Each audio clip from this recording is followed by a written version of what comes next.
A tranquila cidade de Mavi Vicente foi despertada pelos gritos desesperados de um homem. Espiando pelas janelas, os moradores viram seu vizinho, Carlo Lissi, de 31 anos, pedindo ajuda. Ele parecia assustado e desorientado, murmurando de forma incoerente e implorando para que alguém chamasse a polícia. Enquanto pessoas das casas próximas se reuniam, Carlo revelou que toda a sua família havia sido vítima de invasores que haviam arrombado sua casa. Enquanto aguardava a chegada das autoridades, o operador de emergência instruiu Carlo a verificar se seus familiares tinham pulso e a realizar RCP caso houvesse algum sinal de vida. A resposta de Carlo foi arrepiante.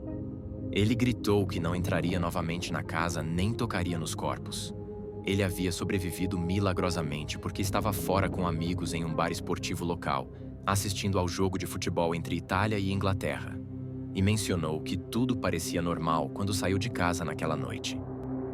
Mas ao voltar, encontrou sua casa em desordem e os corpos sem vida de sua esposa Cristina, de 38 anos, de sua filha de 5 anos e de seu filho de 1 ano e meio.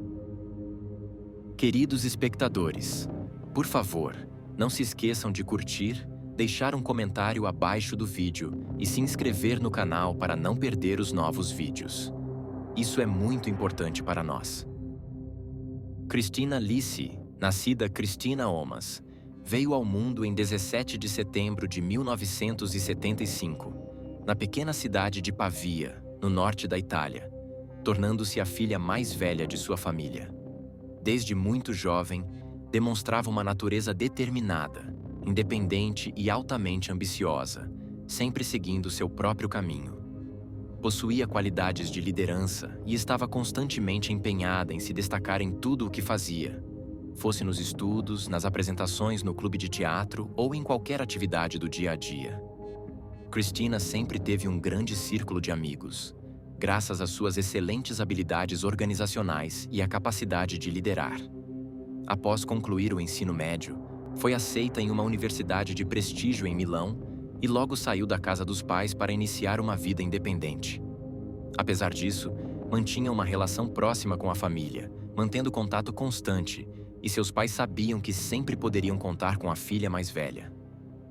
Aos 19 anos, enquanto ainda cursava na universidade, Cristina conseguiu um emprego em uma filial de uma grande companhia de seguros italiana localizada em Mavi Vicente. Ela rapidamente conquistou o respeito de seus superiores e colegas, e sua carreira tomou um rumo acelerado para o sucesso. Ao se formar, tinha diante de si um amplo leque de oportunidades, mas, em vez de se mudar para uma grande cidade, escolheu permanecer mais próxima de casa, no interior. Nessa época, já havia recebido uma promoção no trabalho e assumido um cargo de gerência, tornando-se uma das principais especialistas na área de seguros civis. No entanto, mesmo crescendo como adulta e se tornando uma mulher bem-sucedida, Cristina nunca abandonou sua paixão juvenil pelo teatro. Ela dedicava todo o seu tempo livre aos ensaios e às apresentações no palco, especialmente em produções musicais, devido à sua voz potente e ouvido musical impecável. Em Mavi Vicente, tinha admiradores e às vezes até era reconhecida nas ruas. Ainda assim, sua vida pessoal não parecia se encaixar tão bem. Teve muitos pretendentes e alguns romances ocasionais, mas a maioria dos homens que conhecia parecia frívola, pouco confiável e inadequada para um relacionamento sério ou para construir uma família. Cristina mantinha a crença de que um dia encontraria seu verdadeiro amor e alcançaria a felicidade. E assim aconteceu. Ela conheceu um homem de quem gostou de imediato, Carlo Lissi, que nasceu no outono de 1982 na comuna italiana de Casarano, sendo o mais velho de 2 filhos da família. O patriarca da família tinha visões conservadoras, era bastante rigoroso e até severo com os filhos.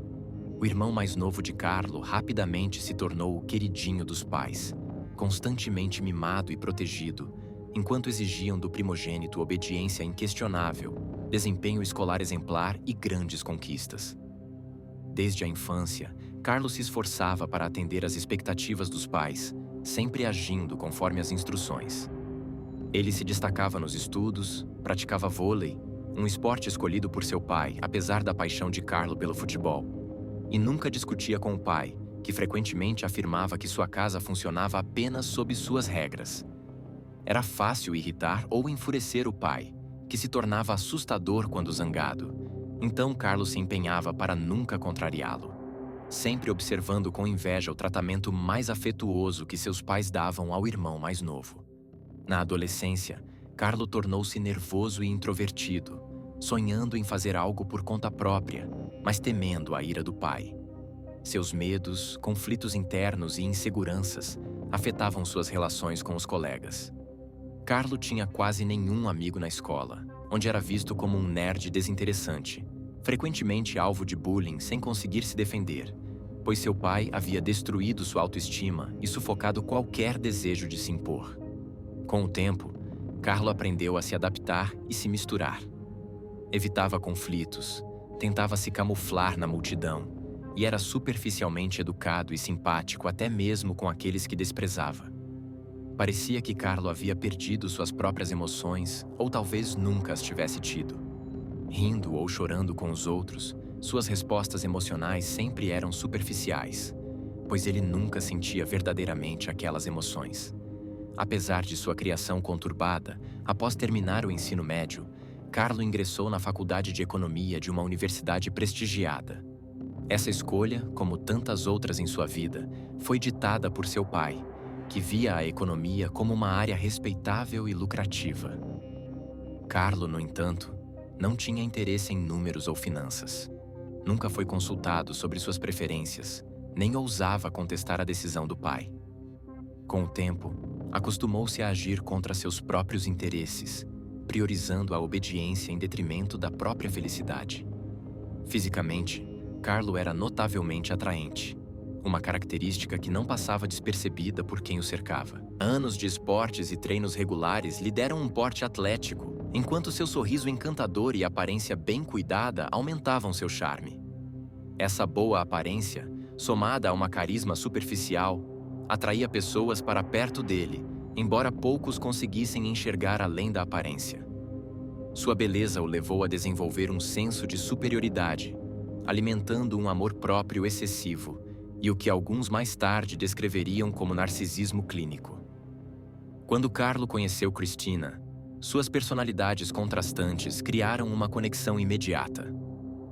A confiança e independência de Cristina contrastavam fortemente com a natureza reservada e obediente de Carlo. No entanto, por trás de sua fachada discreta, Carlo carregava traços mais sombrios, características que Cristina, em seu otimismo, acreditava poder curar. Uma característica marcante de Carlo era sua notável habilidade de escapar de perguntas desconfortáveis. Embora não fosse um mentiroso patológico, sua capacidade de tergiversar e evadir o tornava um enigma para muitos. Sua postura impassível dava credibilidade às suas palavras, criando uma ilusão de honestidade, mesmo quando não estava sendo totalmente sincero. Pessoas que conheciam Carlo pessoalmente mais tarde recordariam sua reduzida capacidade de empatia. Ele frequentemente parecia frio e indiferente às dificuldades e tristezas dos outros, inclusive dos mais próximos.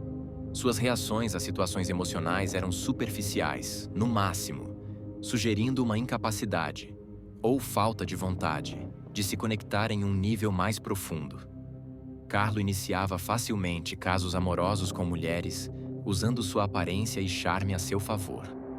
No entanto, era incapaz de se envolver em relacionamentos sérios e duradouros. Havia várias razões para isso. Primeiro, Carlo fazia de tudo para evitar responsabilidades. Segundo, não tinha interesse em fazer planos a longo prazo, preferindo simplesmente deixar a vida seguir seu curso.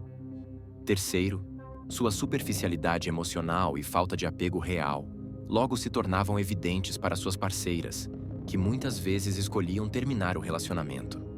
Como resultado, sua vida amorosa consistia em uma série de encontros breves e superficiais que raramente duravam mais de alguns meses. Mesmo após se formar na universidade, Carlo não demonstrava desejo de sair da casa dos pais. continuava vivendo sob o mesmo teto, sem demonstrar interesse em começar uma vida independente ou construir uma família própria. Apesar disso, conseguiu um emprego em uma grande empresa de tecnologia em Milão. O cargo oferecia um bom salário e perspectivas promissoras, mas Carlo permanecia insatisfeito. Seu trabalho lhe parecia sem propósito, um sentimento que ele frequentemente guardava para si. Seus pais, porém, estavam radiantes. Pela primeira vez, o pai de Carlo parecia genuinamente orgulhoso do filho mais velho, o que só reforçava a relutância de Carlo em demonstrar qualquer descontentamento.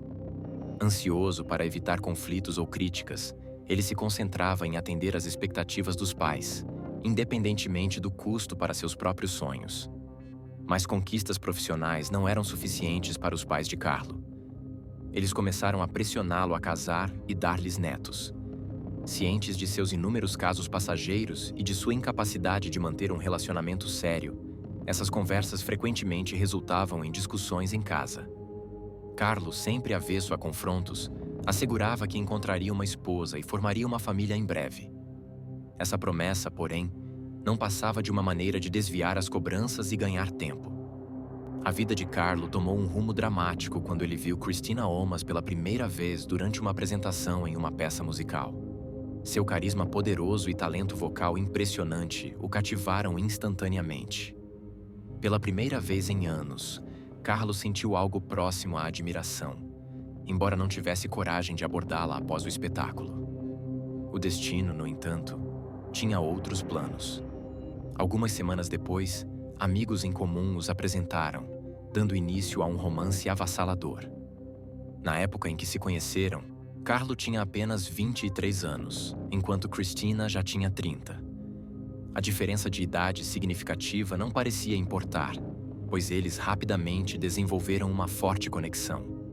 Christina, que havia passado grande parte de sua vida focada em sua carreira, surpreendentemente começou a desejar uma família e filhos.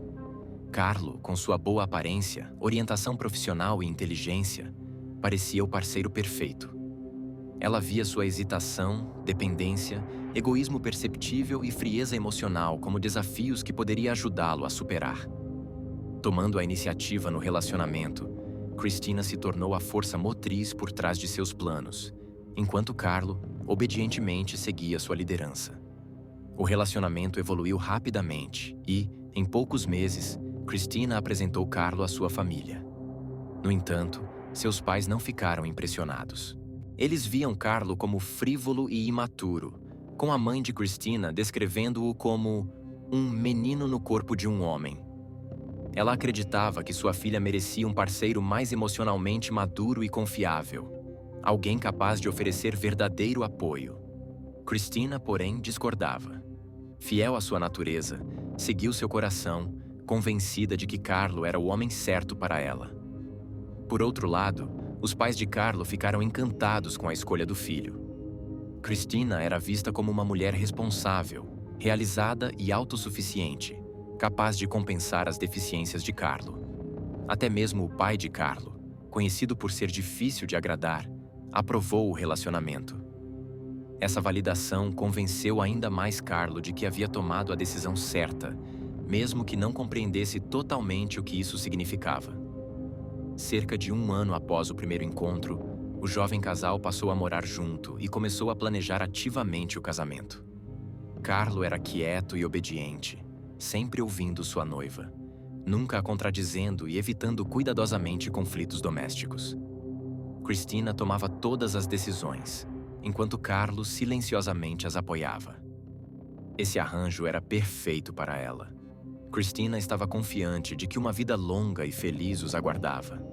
Ela via a falta de iniciativa de Carlo como algo encantador, acreditando que isso demonstrava sua confiança em seu julgamento. No entanto, pouco antes do casamento, Carlo revelou sua verdadeira natureza pela primeira vez, quase levando ao término do relacionamento. Antes do casamento, os amigos de Carlo organizaram uma despedida de solteiro em uma das boates mais populares de Milão. A noite foi repleta de diversão, bebida e risadas, celebrando o casamento que se aproximava. À medida que a noite avançava, um grupo de mulheres se juntou à festa. Uma delas, particularmente ousada e sedutora, voltou sua atenção para o noivo. Carlo, embora inicialmente reservado, foi incentivado pelos amigos embriagados, que faziam piadas grosseiras sobre aproveitar uma última aventura antes de se casar. Cedendo à pressão dos amigos, Carlo saiu com a mulher e passou uma noite apaixonada com ela em um hotel próximo. Na manhã seguinte, em um momento de confusão emocional, Carlo declarou seu amor pela amante casual, prometendo deixar sua noiva por ela. Movido por um impulso inexplicável de se confessar, Carlo voltou para casa e contou tudo a Cristina. Disse que havia se apaixonado por outra pessoa e não queria mais se casar. A revelação foi um golpe devastador. Cristina reagiu à chocante notícia com notável dignidade. Ela arrumou suas coisas, determinada a não implorar nem suplicar, e voltou temporariamente para a casa dos pais enquanto procurava um lugar para morar. Acreditava que a traição dizia muito sobre o caráter de Carlo e não via futuro com ele. Quando o pai de Carlo soube das ações do filho e do noivado rompido, ficou furioso. Ele repreendeu Carlo, declarando que não permitiria que seu herdeiro arruinasse sua reputação e a da família. O pai de Carlo exigiu que o filho pedisse desculpas a Cristina e a convencesse a retomar o noivado. Carlo, acostumado a se submeter à vontade do pai, obedeceu sem hesitar. Munido de um enorme buquê de flores, foi até a casa dos Omas para implorar pelo perdão de Cristina.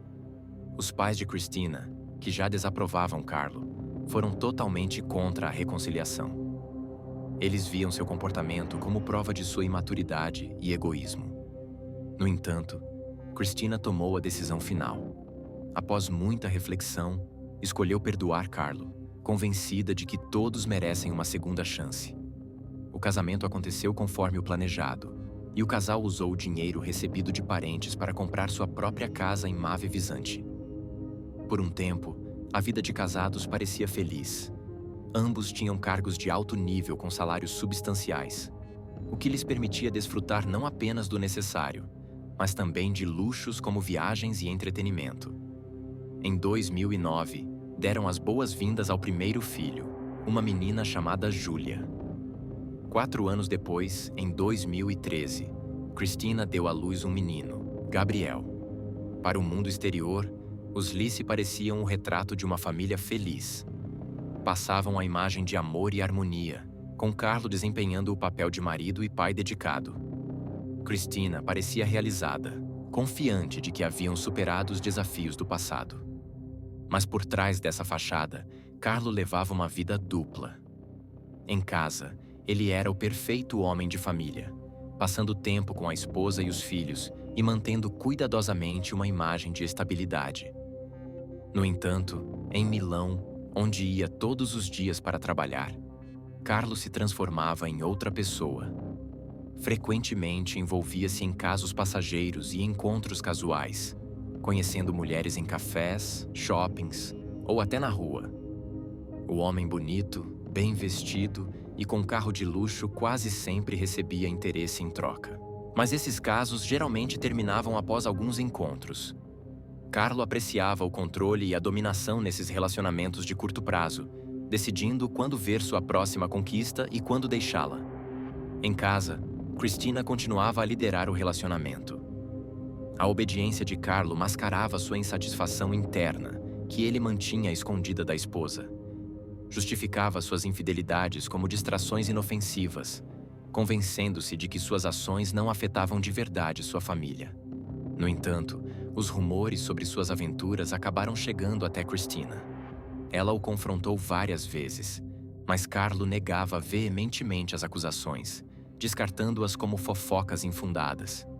Em 2013, pouco depois do nascimento de Gabriel, a insatisfação de Carlo atingiu um ponto crítico. Ele considerou seriamente deixar sua família por uma de suas amantes. Incentivado pelos sentimentos que nutria por essa mulher, ele admitiu suas intenções a Cristina. No entanto, Cristina respondeu com argumentos convincentes contra a separação. Ela enfatizou o impacto emocional que isso teria sobre os filhos e como a decisão devastaria os pais de Carlo. Ele, que nunca suportou desapontar o pai, acabou cedendo à sua lógica. Mais uma vez, escolheu o caminho de menor resistência, reprimindo seus desejos em favor de manter as aparências. Um ano depois, no início de 2014, uma nova funcionária chamada Maria começou a trabalhar na empresa de Carlo. Jovem, atraente e vibrante, Maria chamou imediatamente a atenção dele. Ele ficou obcecado, incapaz de pensar em outra coisa ou pessoa. Sua juventude e energia contrastavam fortemente com o que ele via como a rotina monótona de sua vida de casado. Encantado, Carlo começou a tentar conquistá-la, oferecendo pequenos presentes, elogiando exageradamente e insistindo para que saíssem juntos. Maria, porém, foi firme em suas recusas. Deixou claro que não tinha interesse em se envolver com um colega casado que tinha 2 filhos. Mas Carlo, incapaz de aceitar a rejeição, ignorou seus limites e continuou sua perseguição insistente. A obsessão de Carlo por Maria aumentou e sua percepção de sua própria vida começou a se deteriorar. Ele passou a ver sua esposa, Cristina, e seus filhos como os principais obstáculos à sua felicidade. O que antes era amor e responsabilidade, agora se tornava para Carlo confinamento e ressentimento. Em sua mente, Maria simbolizava liberdade, paixão e a chance de um recomeço. Uma vida sem os encargos do casamento e da paternidade. Essas fantasias o consumiam, e seu ressentimento crescente em relação a Cristina e aos filhos o deixava cada vez mais distante da família que um dia havia sido seu mundo inteiro. Em uma tentativa desesperada de transformar suas fantasias em realidade, Carlo voltou a falar de divórcio com Cristina. Ele esperava que ela finalmente cedesse e lhe desse uma saída daquela existência que ele passara a ver como sufocante. Cristina, porém, continuava tão prática e voltada para si a família quanto sempre fora. Ela rejeitou a ideia, argumentando que o divórcio não apenas destruiria a vida aparentemente estável que tinham, como também causaria um dano emocional devastador às crianças. Para ela, a unidade familiar era sagrada e acreditava que trabalhar juntos para superar suas dificuldades era a única opção viável. Carlo, incapaz de rebater sua lógica, cedeu com relutância, mas sua frustração e ressentimento continuaram a crescer por baixo da superfície.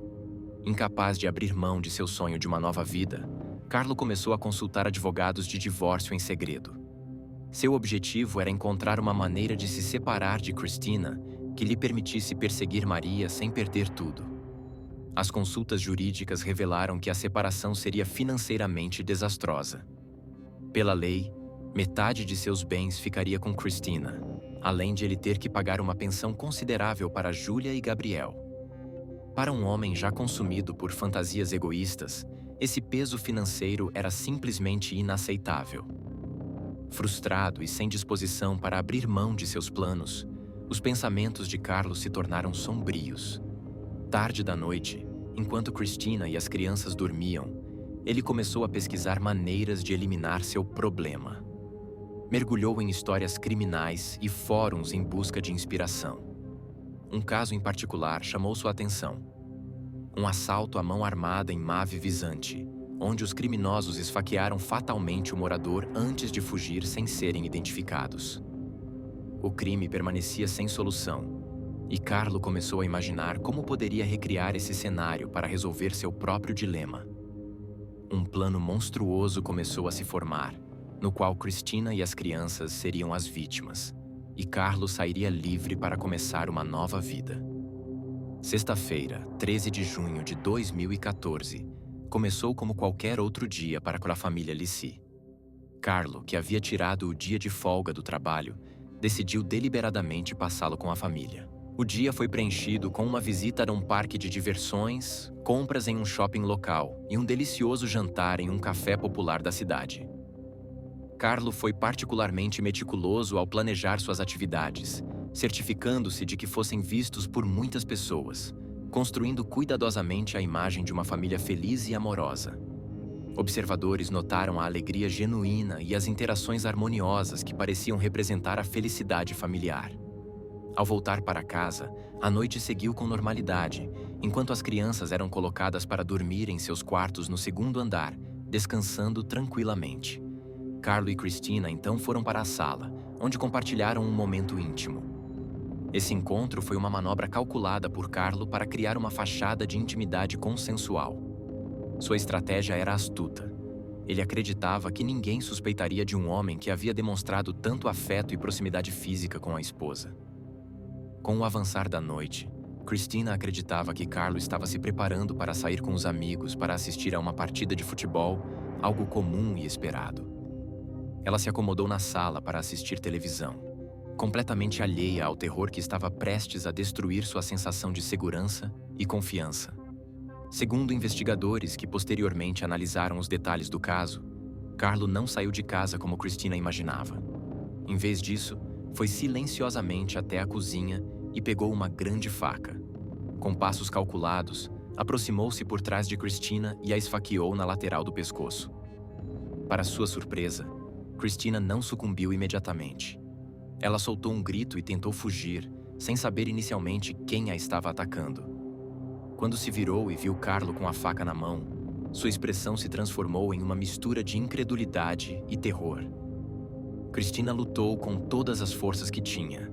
Na luta que se seguiu, ela conseguiu fazer com que Carlo deixasse a faca escapar, ferindo a palma de sua mão. Apesar de sua coragem, a diferença de força entre os dois era grande demais. Carlo recuperou a faca e continuou seu ataque brutal até que Christina caiu sem vida. Seus últimos momentos foram de confusão e medo, sem compreender por que o homem em quem confiava tanto a havia traído de maneira tão violenta. Movido pela adrenalina, Carlo então subiu as escadas em direção aos quartos das crianças. Primeiro entrou no quarto de Júlia, sua filha, depois no de Gabriel, seu filho. Ambos estavam dormindo, alheios ao pesadelo que se desenrolava. Carlo cortou suas gargantas com precisão clínica, garantindo que suas mortes fossem instantâneas e poupando-os do trauma de testemunhar o assassinato da mãe. Especialistas concluíram posteriormente que suas mortes foram rápidas, impedindo-os de sentir o horror que havia caído sobre a família. Alguns vizinhos mais tarde confessaram ter ouvido gritos abafados naquela noite, mas ninguém tomou providências imediatas para chamar a polícia. Assumiram que os barulhos haviam cessado e os descartaram como irrelevantes, uma inação que, embora compreensível, selou o destino trágico da família. Com sua tarefa macabra concluída, Carlo passou a encenar uma cena de assalto.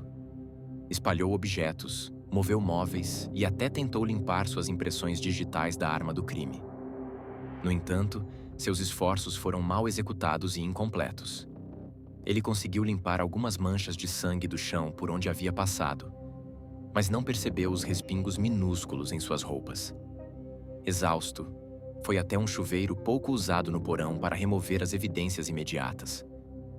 Em um erro impressionante, Carlo vestiu novamente a mesma camisa que usara durante os assassinatos, que continha pequenas manchas de sangue que ele não percebeu no meio do caos de suas ações. Esse detalhe se tornaria uma das principais provas contra ele.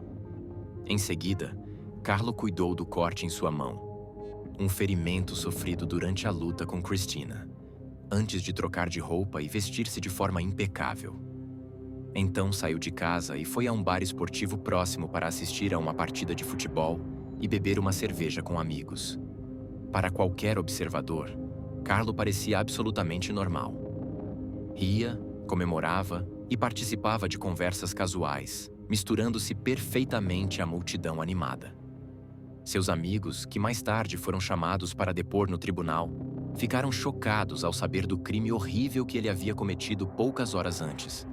Descreveram-no como calmo e alegre naquela noite, incapazes de conciliar sua postura exterior com os atos atrozes que ele havia praticado. Perto do fim da partida, Carlo enviou várias mensagens de texto para o celular de Christina. Nelas, atualizava o placar e até declarava seu amor, dizendo que logo estaria em casa.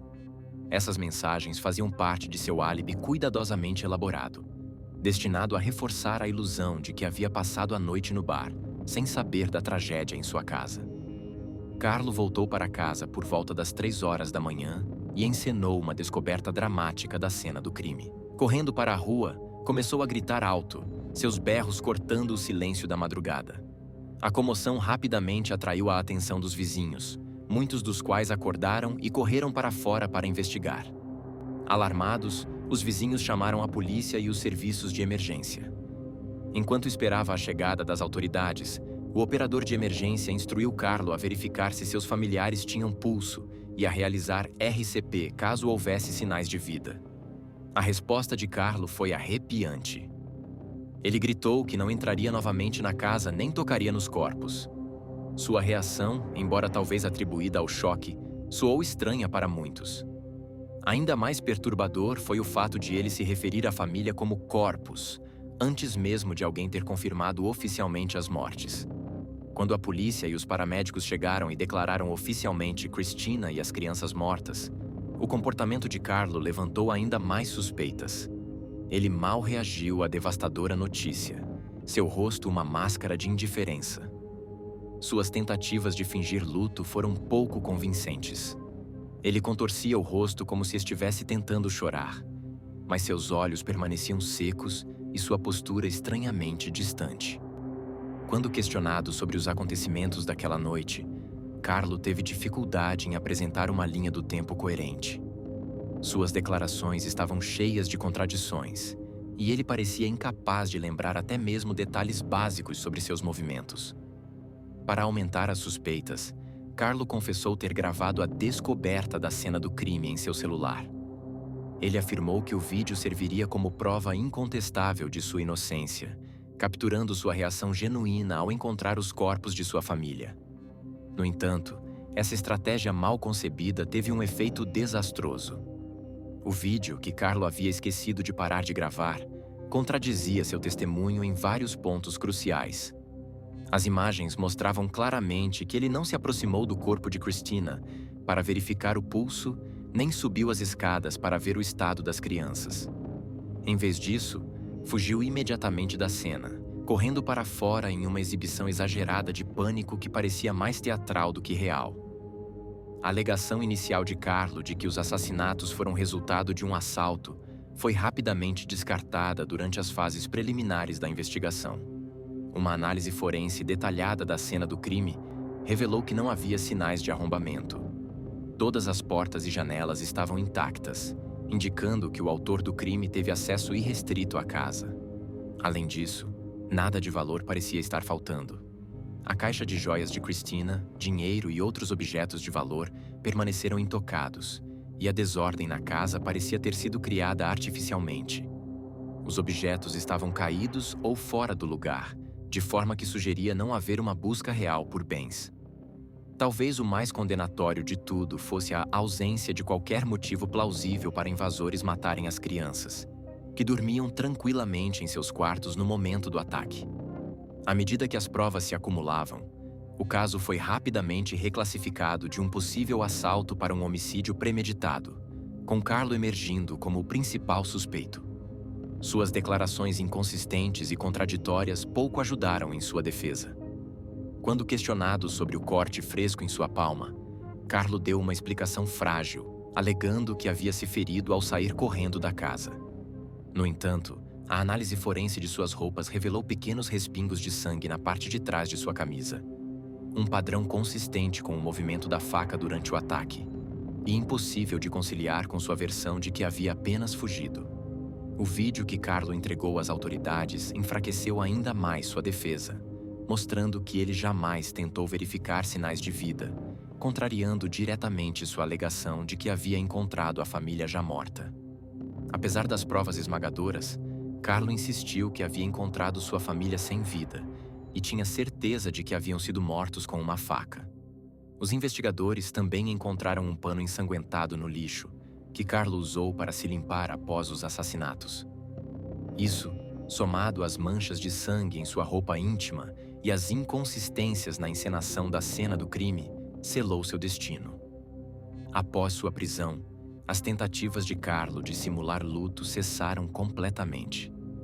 Uma vez sob custódia, ele demonstrou uma calma perturbadora, sem sinais de culpa ou remorso. Em sua cela, simplesmente deitou-se e dormiu, apresentando um contraste assustador com os atos horrendos que havia cometido horas antes.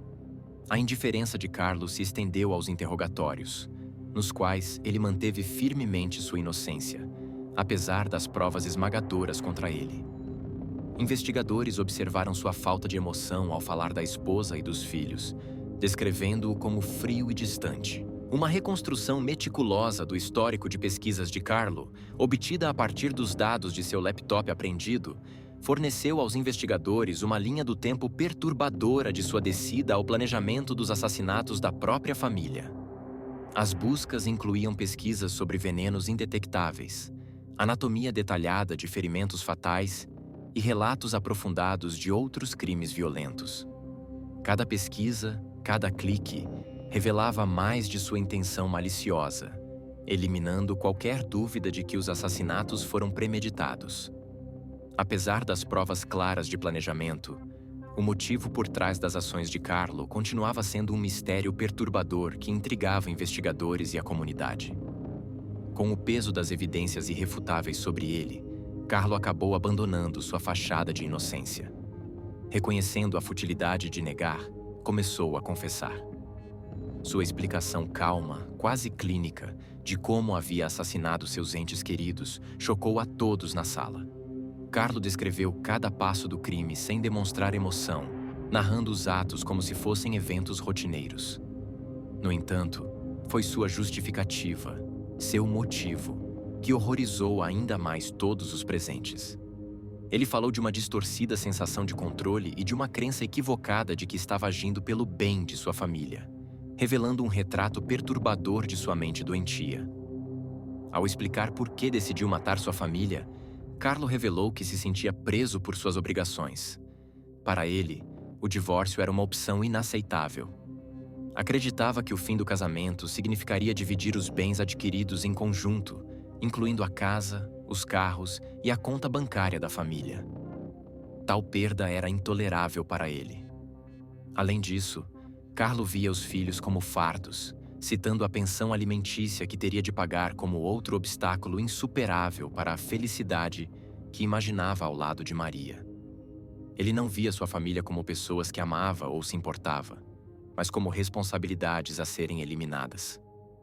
Para Carlo, a solução era horrivelmente simples: cometer um crime, simular um assalto e se livrar da vida que havia passado a desprezar. Ele não hesitou, não gaguejou. Seu tom era assustadoramente calmo ao explicar como havia justificado ações tão horríveis para si mesmo. Os investigadores que ouviram sua confissão ficaram impressionados com a ausência de remorso em suas palavras. Ele não demonstrou piedade pelos filhos, nem tristeza pela esposa, tampouco reconheceu a perda profunda que havia causado.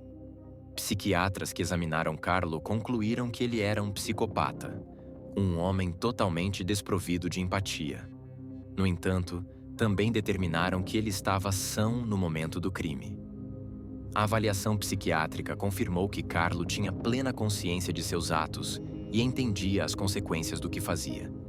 Ele havia planejado os assassinatos com clara intenção e os executado com precisão assustadora. O que lhe faltava completamente era culpa ou arrependimento. Em nenhum momento, durante ou após o crime, Carlo sentiu sequer um lampejo de remorso. À medida que a investigação avançava, mais detalhes sobre o comportamento de Carlo vinham à tona. Amigos e conhecidos lembraram de momentos em que sua falta de empatia havia sido sutilmente perceptível, embora nunca alarmante, a ponto de gerar suspeitas. Ele era descrito como encantador, mas superficial. Um homem capaz de fingir interesse e emoção, mas raramente de criar conexões profundas. Em retrospectiva, muitos perceberam que seu charme era apenas uma fachada, uma ferramenta para manipular quem o cercava. Apesar de seu comportamento frio, Carlo tentou justificar suas ações durante o julgamento. Reiterou diversas vezes acreditar que não tinha outra escolha, retratando-se como uma vítima das circunstâncias que o haviam encurralado. Seu pai foi uma figura central nessa história trágica. Um homem cujos ataques constantes, tanto verbais quanto emocionais, começaram na infância de Carlo e continuaram na vida adulta. Esses ataques iam além de críticas. Eram padrões profundamente enraizados de controle e dominação que corroeram seu senso de autonomia. Cada decisão em sua vida, segundo ele, havia sido ofuscada pela influência opressiva do pai. Essa interferência constante, argumentou Carlo, o impediu de traçar seu próprio caminho, alimentando um ressentimento profundo e um sentimento de impotência que cresceram ao longo dos anos. Em janeiro de 2015, Carlo foi condenado à prisão perpétua. Ele ouviu o veredito do juiz com indiferença, apenas observando que era isso mesmo. Algum tempo depois, tentou entrar com um recurso, mas logo o retirou, dizendo que tudo era inútil. Finalmente, o pai de Lice morreu de ataque cardíaco pouco depois da condenação do filho. Ele simplesmente não conseguiu aceitar o fato de ter criado um verdadeiro monstro.